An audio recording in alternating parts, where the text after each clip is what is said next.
Bienvenidos a un nuevo episodio de Doble Clic. Estamos hoy con Camila Susi, licenciada en psicología, psicoanalista que trabaja con adolescentes y con adultos, con mucha experiencia hospitalaria y en la actualidad dedicada al consultorio privado, egresada de la Universidad de Buenos Aires y una gran divulgadora del psicoanálisis en sus redes sociales, así que bienvenida, Cami. Gracias por invitarme. No, al contrario, gracias a vos por haber venido. Bueno, a mí me gustaría para empezar a conversar con vos, preguntarte cómo fue que te decidiste por estudiar psicología, qué fue lo que te motivó a elegir esa carrera, ¿no? Es una pregunta que me hacen bastante y que nunca pude como dar una respuesta muy precisa. La realidad es que nunca había hecho terapia y lo decidí en la secundaria y bueno, fue una gran elección porque disfruté mucho la carrera y me encantó. Y de hecho, durante toda la carrera, que es una carrera que es muy teórica, siempre fui buscando lugares para ir insertándome un poco en lo práctico para ver de qué se trataba, haciendo prácticas en hospitales, participando de todos los encuentros que salían un poco del libro y lo teórico, y ahí me di cuenta que me encantaba, que me veía en un hospital o me veía trabajando, y ahí fui armando el camino, y la realidad es que nunca supe bien cómo lo decidí. Siempre me río y digo que mis únicos antecedentes relacionados fueron los libros de Rolón, que los había leído, pero que tampoco fue eso, digamos, por lo que decidí. Y después, digamos, de haber elegido la carrera, ¿tuviste alguna experiencia propia de análisis o de terapia? ¿O Sí, fue... empecé mi análisis cuando ya era estudiante, en la incertidumbre de estar por recibirme y no saber bien qué hacer, ¿no? Creo que es la pregunta que a muchos universitarios les pasa cuando están por terminar, el cómo sigue esto, ¿no? Y ahí empecé mi análisis y bueno, hasta el día de hoy sigo. Cambié de analista, pero sigo en análisis. La carrera que vos hiciste en la Facultad de Psicología de la Universidad de Buenos Aires tiene una orientación fuertemente psicoanalítica. Entiendo que ahora debe seguir siendo igual, por lo menos cuando yo la hice en su momento era así. Pero digo, más allá de esa orientación, ¿qué fue lo que te llevó a elegir puntualmente dedicarte al psicoanálisis? Vos practicás el psicoanálisis. Sí, la verdad es que es así, hay una impronta muy marcada del psicoanálisis, pero hay también opciones por ahí en materias optativas que no son tan psicoanalíticas, que he hecho también, pero cuando fui anotándome y escuchando el psicoanálisis y ver cómo transmitían los docentes, ¿no? La clínica, había algo de esa escucha que tiene el psicoanálisis, de la singularidad del caso por caso que yo lo veía y después iba por ahí al hospital y participaba de una entrevista de admisión y escuchaba cómo se preguntaba, a dónde apuntaban, que me fascinaba. Y creo que lo fui eligiendo, digamos, más que como una elección consciente, más bien en mis elecciones de las materias y de los espacios en los que me fui insertando. ¿Ahí vos fuiste haciendo alguna experiencia de formación paralela a la Sí, carrera o posterior? no era paralela en el momento, pero sí la facultad ofrece en algunas materias espacios optativos, que si uno puede ir, la verdad es que los recomiendo, porque por ahí uno va, no sé, por primera vez a un hospital a hacer una entrevista de admisión, como oyente claramente, con otro colega, y te vas dando cuenta si te gusta el hospital, si te interesa lo que pasa ahí adentro. Es un mundo muy nuevo. La carrera es muy teórica, o no, vos sabrás, y participar de esos espacios prácticos, al menos a mí, me orientó mucho en después poder decidir para dónde iba una vez terminado. Aunque fue con un proceso con la angustia y con incertidumbre, creo que esos espacios son muy valiosos. Y a lo largo de la carrera, ¿tuviste algún espacio donde vos fuiste formadora, digo, donde fuiste docente o ahora? No, a lo largo de la carrera no. Recién cuando terminé, que empecé en el hospital, empecé, digamos, mi formación paralela, tanto teórica como práctica, pero nunca desde el lado docente. Todavía no va por ahí. ¿Cómo fue que decidiste empezar a comunicar lo que hacías o empezar a comunicar lo que tiene que ver con el psicoanálisis en tus redes sociales? ¿Y cuál fue el impacto que fuiste viendo que tenía eso? Mira, si te digo cómo arranqué, era un objetivo particular que no coincide en nada en el cómo se fue dando. Yo cuando arranqué con las redes lo vi más como una herramienta para, por ejemplo, tener visibilidad y tener nuevos pacientes en mi consultorio. O sea, con un objetivo muy específico. De hecho, hasta, voy a ser sincera, como que me obligaba como, bueno, tengo que subir contenido. Y si me preguntás hoy, es todo lo contrario. Me encanta subir cosas, me divierte.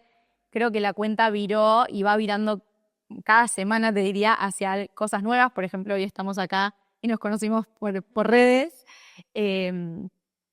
Y un poco también empezar a acercar el psicoanálisis, que creo que tiene como mucho prejuicio, un poco a la gente que no sabe bien y se queda con estas frases que circulan de que el psicoanalista no habla, de que es una persona que está callada y que es fría y es seria, y de pronto yo mostrarme en mis redes como soy, que tengo un estilo más por ahí más cálido, eh, y encontrarme hasta con esos comentarios. Ahora vos me decís qué repercusiones tiene.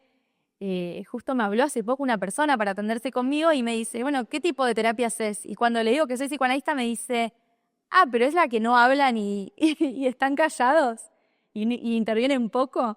Y le dije, no, pero tengamos una primera entrevista, conóceme y después te fijas si querés continuar, ¿no? Como un poco acercar el prejuicio que anda dando vueltas. Está bueno, sí, yo creo que hay como un montón de prejuicios en torno a cómo es un psicoanálisis. También creo que ha habido muchas prácticas muy ortodoxas, ¿no? Sostenidas también por escuelas o por psicoanalistas más tradicionales. Entonces, yo veo mucho de tu contenido que vos verdaderamente acercás algo del psicoanálisis como más actual y también, lo digo de esta manera, ¿no? Un psicoanálisis más joven, que obviamente tiene que ver probablemente con tu edad, pero bueno, creo que Es que yo también no, habla de algo como un aire más renovado, ¿no? yo no me veo haciendo un psicoanálisis ortodoxo, pero porque creo que tampoco es lo que la gente hoy está buscando, ni serviría, ¿Qué te digamos. parece que está buscando hoy la gente? A ver, decía Lacan, ¿no? Que el analista debe estar a la altura de la subjetividad de la época. Y totalmente, hoy estamos en una época en la globalización en donde los tiempos, todo ya, la inmediatez está predominando. Obviamente uno, digamos, como analista no va a responder a eso, pero tampoco podemos hacer el psicoanálisis de la época de Freud. Digo, el psicoanálisis hay que reinventarlo, tiene que estar a la altura de nuestra época. Es una época que es distinta. Y creo que justamente un poco eso, hay veces que llegan adolescentes que no pueden poner palabras y estar callado frente a un adolescente, lo único que hace es expulsarlo. Y por ahí es donde uno tiene que tener herramientas y poder ser flexible en que en ningún lado dice que el psicoanalista no tiene que hablar o tiene que intervenir poco. Sí, tiene que intervenir, digamos, con un sentido, con una lógica, no hacemos cualquier cosa. Pero bueno, me parece que es importante, que hay como un prejuicio dando vueltas de un psicoanálisis ortodoxo, que puede ser que también exista, pero bueno, también hay otras formas de hacer psicoanálisis, me parece. Me interesa puntualmente lo que mencionabas antes. Nosotros como fundación trabajamos mucho con adolescentes en escuelas, y vos te dedicas a la clínica con adolescentes. Como bien vos decías, de alguna manera el psicoanalista tiene que ser un sujeto de su época y obviamente eso implica entender también cuál es el malestar y el sufrimiento de la época. ¿Cuál te parece a vos que es hoy el principal o los principales sufrimientos en los adolescentes, o por lo menos lo que vos más escuchás en tu práctica? Yo creo que hay como una presentación hoy muy variable de la angustia. Digamos, los adolescentes vienen porque están angustiados, pero ante esa angustia hay una presentación que es totalmente distinta y singular una de la otra. Y lo veo mucho, por ejemplo, en mi clínica al menos, y más en mujeres, los trastornos de la conducta alimentaria. Hoy están, el valor que se le da a la imagen en esta época, el consumo para tapar y rechazar la angustia, ¿no? Tanto de sustancias como el consumo, por ejemplo, de redes sociales, ¿no? En donde, por un lado, hoy son parte de nuestra época y no lo podemos eliminar y hacer como que no existe, sino que tenemos que, creo que, amigarnos con que es parte y ver qué hacemos con eso, ¿no? Y qué función está cumpliendo en cada uno y qué le pasa a cada uno con ese consumo, ¿no? Me parece que hoy hay algo de la tecnología, de esto que decía antes, de los tiempos, del todo ya, en donde uno ve por redes y quiere todo ya, quiere eliminar procesos. Y también pasa con la terapia, ¿no? Quiero que me digas qué tengo que hacer, quiero saber cuánto tiempo va a durar esto y quiero sentirme bien ya. Y el tiempo de espera muchas veces se les hace muy complicado. Claro. Y trabajando con adolescentes, ¿vos articulás con las escuelas o con los equipos docentes? ¿Tenés esa...? Sí, justo ahora estoy en contacto con una escuela y me llama la atención gracias por darnos espacio, el agradecimiento, y somos un equipo, tenemos que trabajar en conjunto. Mi paciente viene la hora que viene por semana, pero yo también tengo que trabajar por fuera de ese momento. Entonces es importantísimo trabajar con las escuelas cuando el caso lo amerite. y trabajar en equipo porque todos tenemos que tirar para el mismo lado. Y es fundamental de hecho el otro día una psicopedagoga de una escuela me preguntaba, bueno, ¿nos podés recomendar, dar alguna herramienta? Y es muy importante porque por ahí yo conozco a mi paciente desde un lado que es distinto que la psicopedagoga del gabinete de la escuela, ¿no? Y también con los padres. Entonces, armar una red, un equipo, más allá de lo que pasa en la sesión, me parece que es fundamental que tanto los psicólogos, psicoanalistas estén en contacto con las escuelas de los adolescentes, obviamente de vuelta viendo el caso por caso y cuando así lo requiera, ¿no? ¿Y te pasa, porque vos decías esto de que los adolescentes hoy sufren también mucho lo que implica estar en redes sociales, lo que implica el consumo, la tecnología? Bueno, obviamente sabemos que eso tiene un impacto en cómo construyen su imagen, en cómo construyen sus relaciones. ¿Te ha pasado que alguno de tus pacientes te siga en tus redes sociales, consuma lo que vos...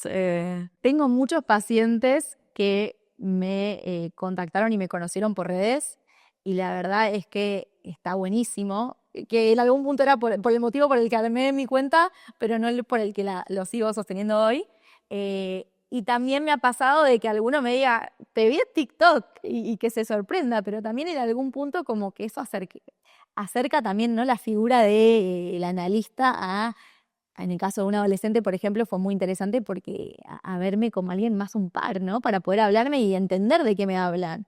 Muchas veces me dicen cosas y yo le digo, espera, no entendí nada de lo que me dijiste, contame, a ver, explícame, enseñame. Yo también estoy en redes, pero digo, yo no sé muy bien eso de qué es, porque ellos tienen un vocabulario de herramientas que yo no las tengo. Pero sí, me ha pasado que alguien le aparecí de pronto, o también en el caso en donde, por el contrario, estaba buscando una psicóloga y te vi a vos y me gustó tu estilo. Bueno, por un video, ¿no? Que también eso es, qué sé yo, es llamativo porque uno no es igual en el consultorio que en un video. Sin embargo, hay algo de eso que llama la atención y está buenísimo. Sí, algo de eso que vos producís en tus redes sociales que también se mete en el análisis. Y a la inversa, ¿te pasa, digo, que de parte de tu experiencia, de tu práctica, te sirve, entre comillas, de insumo para después pensar qué contenido desarrollas? Sí, pasa, obvio, pasa un montón. Y de hecho, yo siempre lo que digo es, yo estoy acostumbrada por ahí en un entorno en donde el que quería a un psicólogo, levantás el teléfono y tenés contactos para pasar. Y me doy cuenta que hay mucha gente que no. Entonces yo estaba buscando psicólogo y te encontrabas por las redes porque no sabía de dónde sacar a alguien, ¿no? Como de dónde tener. Entonces, que los psicólogos hoy estemos en redes está buenísimo. Aunque también a mí me costó mucho, ¿no?, sacar un poco el prejuicio de, bueno, ¿cómo hago para hacer un contenido que sea serio, pero a la vez estar en redes y ser yo también la que se juzga a sí misma, ¿no?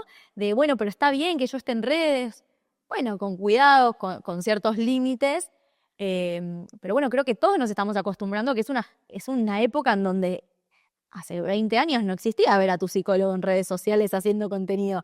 Y hoy los chicos lo tienen mucho más naturalizado que nosotros los adultos. Sí, en un punto me parece que también te vuelve como más real, más humana. Más humana, total. Y creo que eso es lo que llama la atención cuando alguien se contacta, ¿no?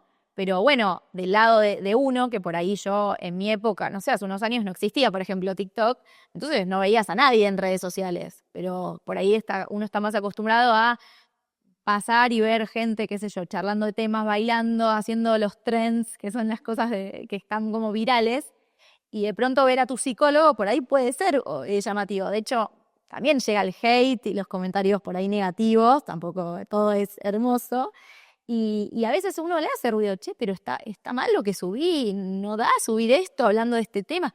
Yo creo que hay que tener cuidado, pero que está buenísimo que los profesionales de salud y de lo que sea puedan mostrar su trabajo en redes, porque hoy estamos de vuelta, la época es esta, ¿no? Digo, estamos en redes. Está bueno esto de que te llega el hate también y digo, también del sufrimiento de la época tiene mucho que ver con la aceptación, el rechazo, el reconocimiento en las redes sociales.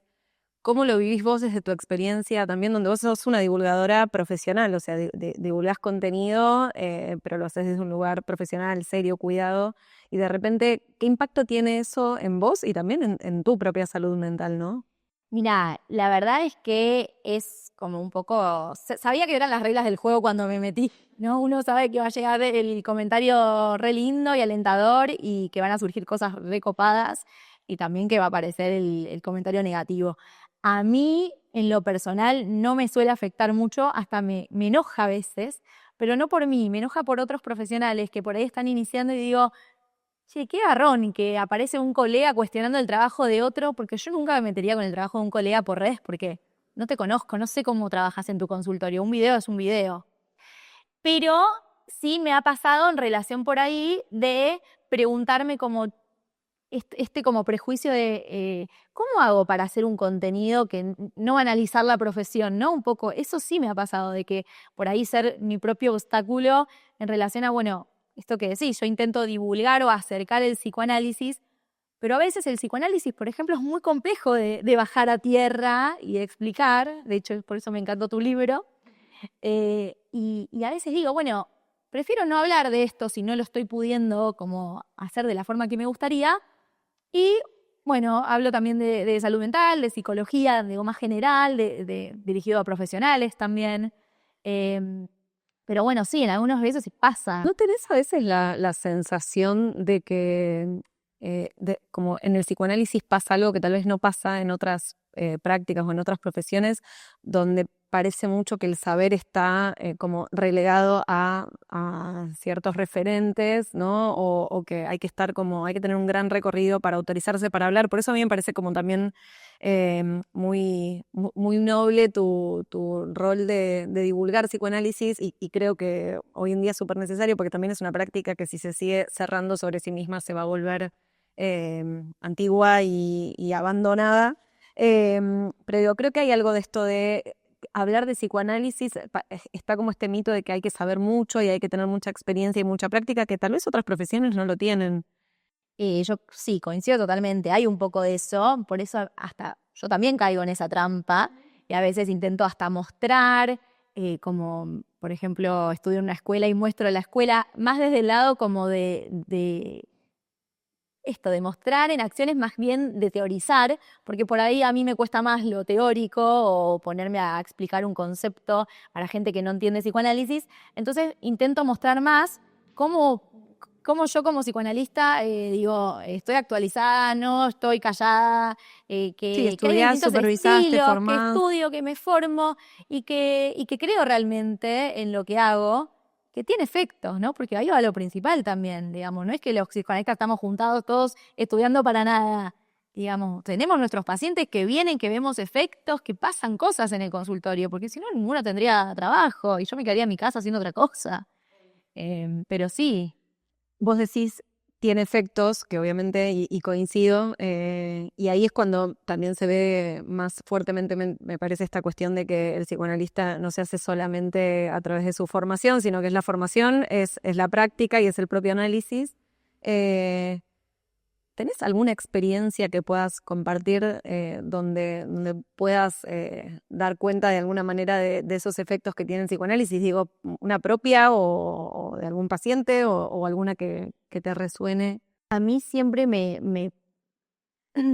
lo que más, o sea, me sorprende a veces es cómo el paciente dice algo que es como el saber no sabido, ¿no? Digamos, no es que nosotros le decimos una verdad o algo que él no sabía, sino que él mismo puede reconocer, che, no sabía que me pasaba esto, ¿no? En un momento como un clic y se genera como una tensión en el ambiente o, por ejemplo, cuando viene y dicen, che, esto yo nunca lo pude hablar con nadie, ¿no? Y empezar a hablar de esto a mí me duele mucho, pero no sé por qué estoy hablándolo. Pensé que nunca lo iba a hablar. Hace poco me pasó con una paciente. En la primera entrevista que tuvimos me dijo, nunca pensé que iba a estar hablando de esto porque yo todavía no me animo a aceptar que me pasa esto, ¿no? Y hay algo que se genera ahí que es impresionante. Y eso es lo que genera efectos, ¿no? Poder empezar a hablar, a elaborar algo de eso que a la persona le causa mucha angustia. Cada uno será algo distinto y hacer algo con eso, ¿no? Y no decirle uno qué tiene que hacer. Sí. Ahí, ¿cuál te parece que es el rol del analista, ¿no? En eso. Y es un poco el de sostén, el de acompañar, yo dije, bueno, hasta donde vos quieras, ¿no? Hasta lo que puedas. Si no lo seguimos en otro momento, como sin presionarnos. Acá no tenemos que hablar de esto ahora. dar los tiempos, ¿no? A mí me gusta algo del psicoanálisis, esto de que el tiempo no es cronológico, sino que es lógico.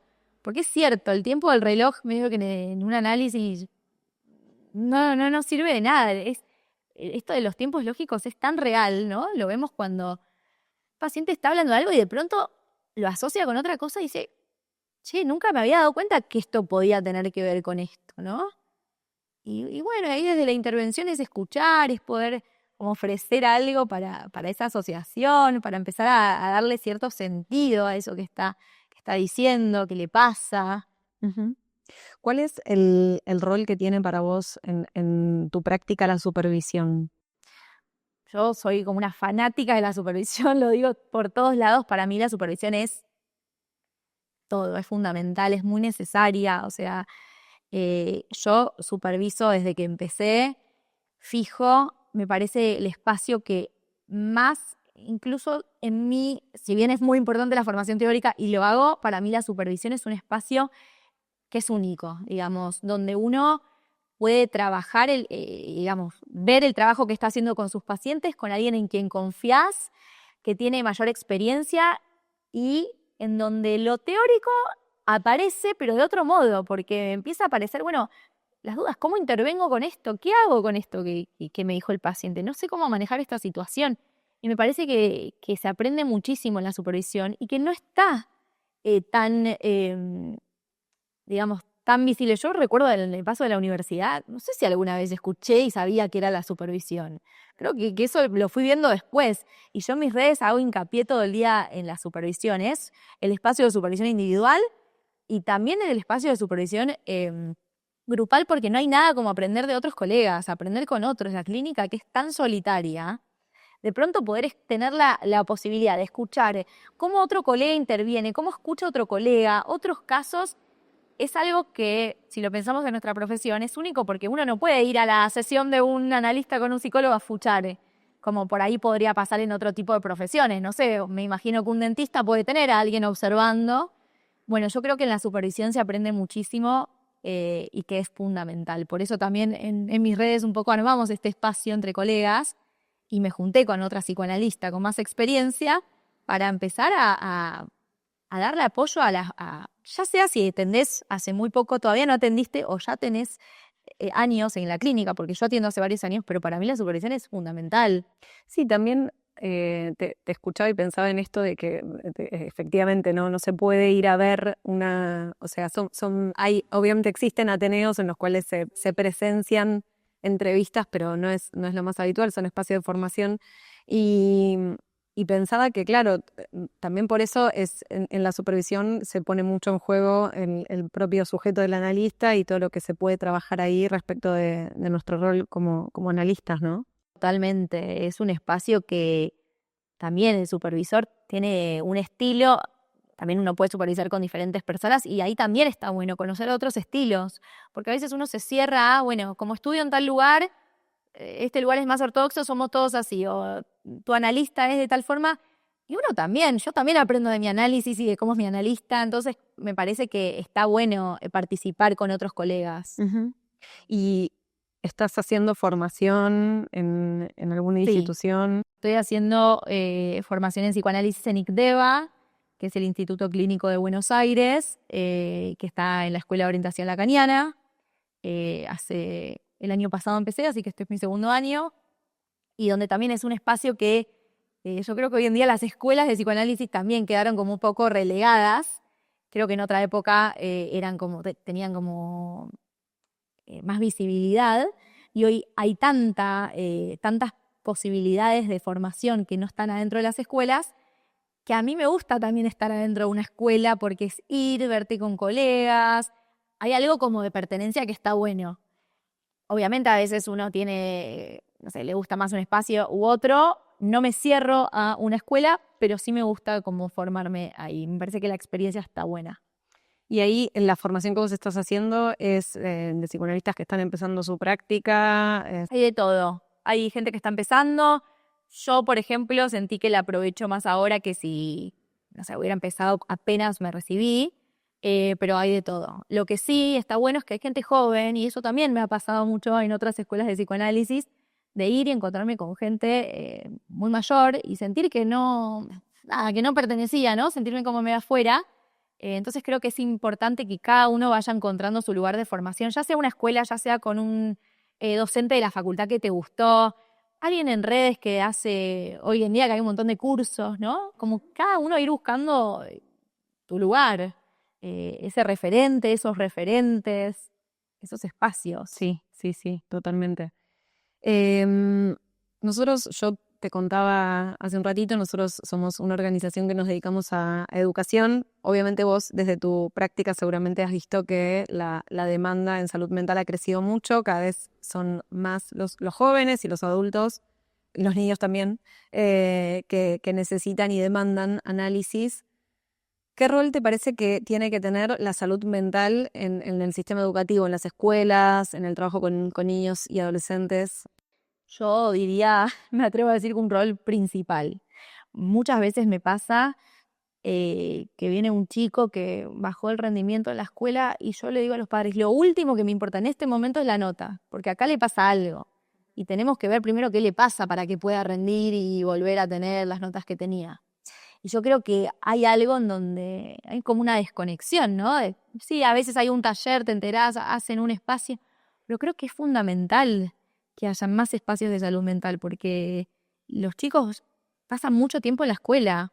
¿Y te encontrás en eso con docentes que tal vez no tienen la formación? No, porque obviamente no forma parte de su formación, ¿no? Pero digo que no tienen esa experiencia o ese ojo de alguna manera para detectar que lo que le está pasando a ese niño o ese adolescente tiene que ver con su salud mental.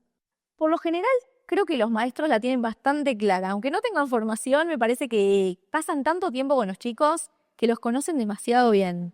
Me parece que tienen como saben cuando a los chicos les pasa algo. Eh, y los chicos también en algún punto se hacen, ¿no? Notar que les pasa algo, porque responden mal y es un chico que nunca responde mal, porque está dormido y, bueno, ¿qué pasa? Que tiene tanto sueño, por algún cambio en la alimentación o en la conducta. Me parece que los chicos encuentran la forma, aunque quizás no queriendo, de hacer notar que algo pasa. Pero creo que es fundamental articular aún más y llevar mucho más la divulgación y los espacios de salud mental, de hablar de estos temas con los chicos, que si bien hoy, creo que vos sabrás mejor, está mucho más visible y se habla mucho más de estos temas que en otros momentos, me parece que falta mucho más también. ¿Y te parece que el psicoanálisis, digo, el psicoanálisis y si no, también la psicología, ¿no? Pero que son herramientas que pueden servir en la formación a los docentes o en las escuelas para comprender ciertas problemáticas, para poder abordarlas? Sí, creo que sería muy interesante que los docentes tengan muchas más capacitaciones, muchos más recursos, que los chicos tengan con sus docentes espacios para hablar de estos temas, ¿no? Siempre pienso, bueno, tienen tantas materias, la currícula es tan rígida y una vez cada no sé cuántos meses alguien me cuenta, hoy tuvimos taller de convivencia, a veces lo llaman así en las escuelas.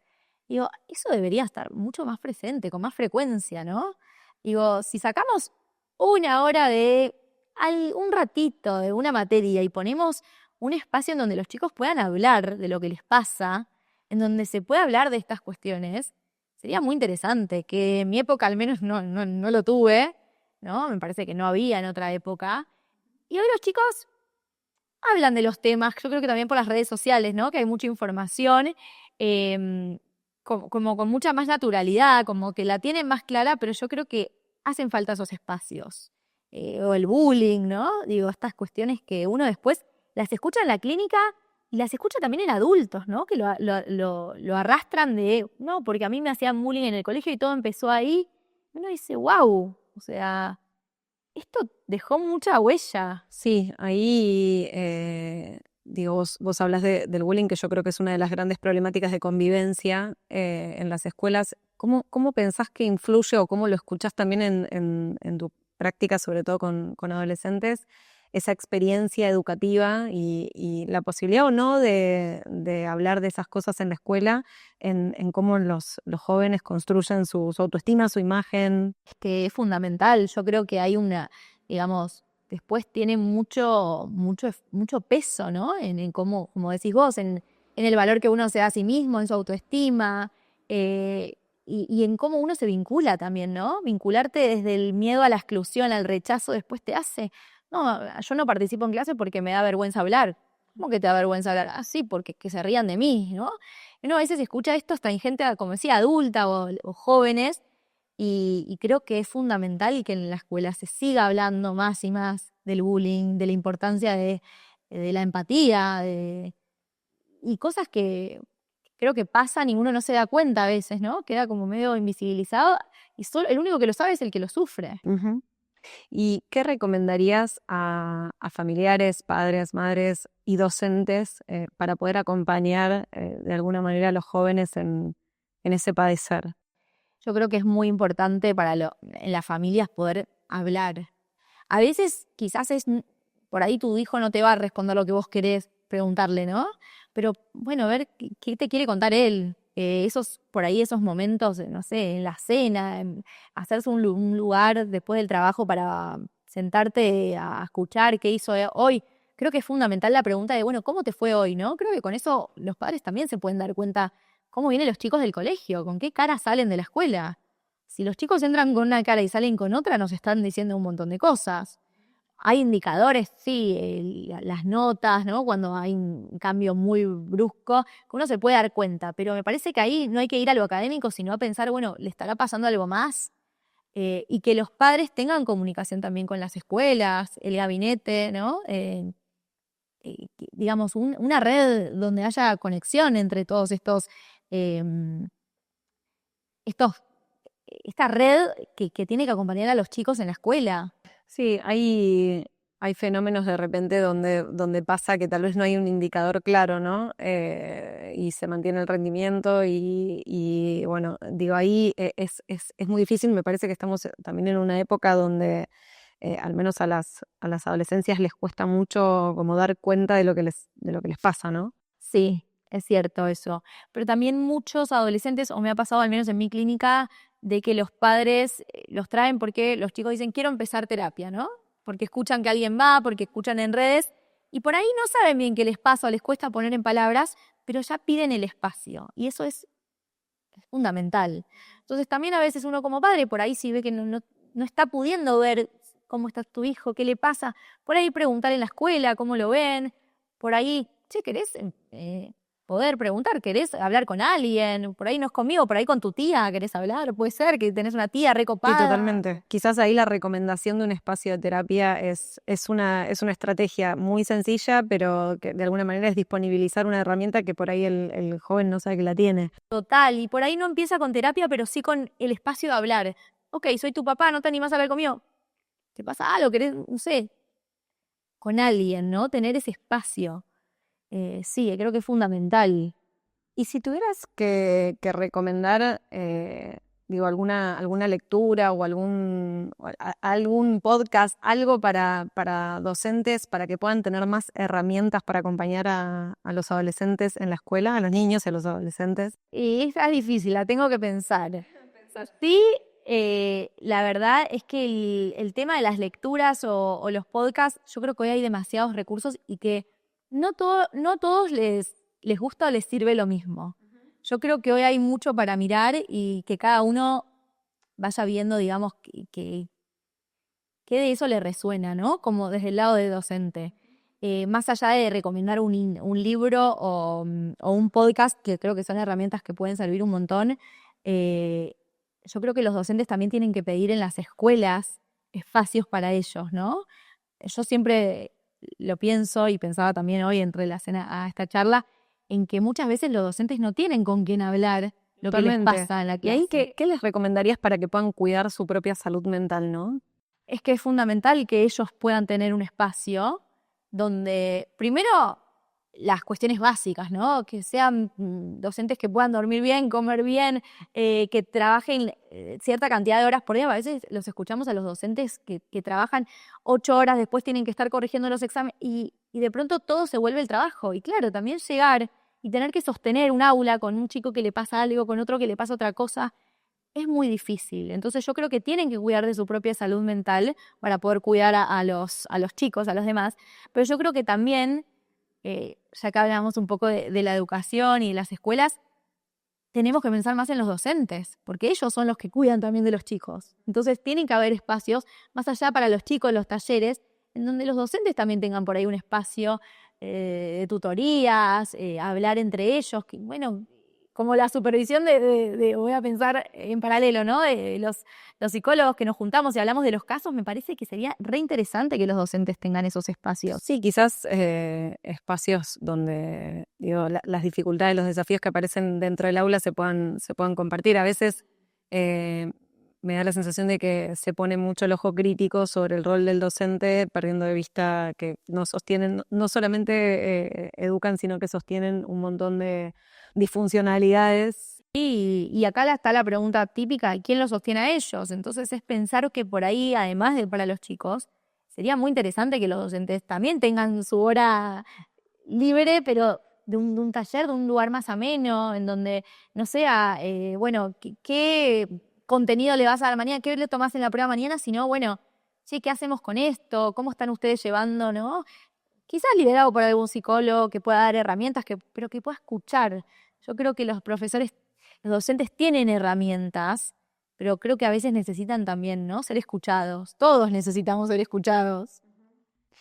¿Y vos, Cami, cómo equilibras tu vida personal con tu vida profesional y cómo cuidas también tu propia salud mental? Bueno, yo voy a mi análisis, superviso para que justamente lo que pasa en mi trabajo quede en esos espacios y no no me acompañe, digamos, durante todo mi día. Lo que por ahí está bueno en este momento de mi vida es que armo mi agenda un poco en relación a, por ejemplo, tener la mañana libre para poder entrenar, para poder descansar, para empezar tranquila y atender desde el mediodía hasta la noche. Voy variando.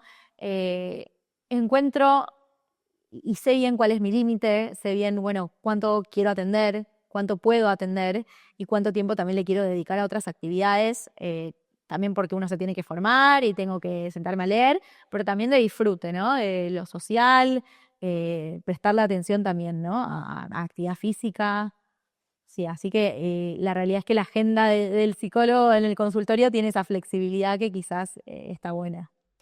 ¿Y qué recomendaciones les darías a psicólogos o personas que están recién recibidas sobre cómo empezar a practicar la psicología, el psicoanálisis? Yo siempre digo en mi experiencia lo que a mí me sirvió y a mí me parece muy fundamental, que es hacerlo acompañado. Yo sé que uno se recibe y quiere tener la agenda llena y quiere trabajar y quiere atender pacientes y yo siempre cuento, no hay nada, o sea, ahora lo pienso y digo, a mí cuando me llegaba el mensaje de hola, me quiero atender, estaba tan feliz, ¿no? Porque fui llenando mi agenda de a poco, fui haciéndolo muy progresivamente y eso también me ayudó a entender cuáles son mis límites, a no cansarme, a no agotarme hoy que está todo el tema del burnout, ¿no? A no quemarse con el trabajo. Me parece que en nuestra profesión es muy importante ir haciéndolo de a poco, porque al principio es cierto que el desgaste es mayor que cuando uno por ahí ya tiene más experiencia. Entonces es encontrar por ahí, mezclar algo de lo virtual con lo presencial. Yo siempre digo, si tienen la posibilidad de hacerlo acompañado, ya sea en un hospital, en una clínica, empezar acompañado es fundamental y buscar espacios de supervisión y no dejarse ganar por los tiempos, ¿no? De querer todo ya, sino entender que es un camino que es largo, pero ir armándolo de a poco. Yo creo que a mí eso me sirvió bastante. Bueno, para ir cerrando, me gustaría preguntarte algún referente del psicoanálisis, más allá de obviamente Freud y Lacan, que los has mencionado y que los compartís además en tus redes sociales. ¿Algún referente del psicoanálisis, algún referente argentino a quien sigas o leas que te...? Yo leo bastante, digamos, no tengo como un referente, me pasa mucho que esto con lo teórico, ¿no? A mí me gusta leer un psicoanálisis que pueda también disfrutarlo, ¿no? A mí, soy psicoanalista y me cuesta la lectura, entonces busco esos textos, no voy tanto por autor, sino por, bueno, ¿qué me gustó de acá? ¿Qué me puedo llevar de acá? No tengo un referente, pero sí creo que voy buscando en diferentes. Y de hecho eso me pasó con tu libro, por eso hoy estamos acá, que sentí que si bien yo no te conocía y nos estamos conociendo ahora, no hace falta que un autor sea tu referente para que algo de lo que estás leyendo te resuene en tu clínica. Hace poco leí un libro de Bruno Bonoris que me encantó para mi clínica y nunca había leído de él, lo conocía por redes. Entonces yo creo que me voy armando así, no tengo un referente en particular. Yo creo que hoy en redes está bueno porque podemos conocer muchísimos psicoanalistas que hablan de psicoanálisis, que escriben, muchos colegas que también arman contenido y digo, wow, mirá qué espectacular cómo... Sí, también creo que vos transmitís en tus redes algo de la flexibilidad de buscar autores que vayan dando respuestas a las problemáticas que vas teniendo o lo que va Exacto, surgiendo en tu clínica. No me caso con ninguno, Claro, eso está ni buenísimo. con ninguna escuela, pero sí voy buscando qué me sirve, en qué momento y en qué apoyarme, ¿no? De hecho, eso me pasó con el hospital. A mí el hospital, yo hice la concurrencia 5 años ahí y fue un momento en donde me sirvió muchísimo. Yo estaba recién recibida y creo que fue una escuela espectacular, pero cuando la terminé dije, bueno, era hasta acá. En este momento yo hoy no lo elijo, ¿no? Entonces no continué. Pero sí, para dar mis primeros pasos, a mí en lo personal me pareció que era la mejor elección para mí. Entonces creo que es lo mismo con los psicoanalistas, con los autores, con los textos. Creo que uno tiene que ir buscando en el momento qué es lo que necesita, qué es lo que le sirve, de dónde se puede apoyar. Bien. Bueno, muchas gracias, Cami, por habernos acompañado. Nos estaremos viendo en un próximo episodio. Gracias por invitarme.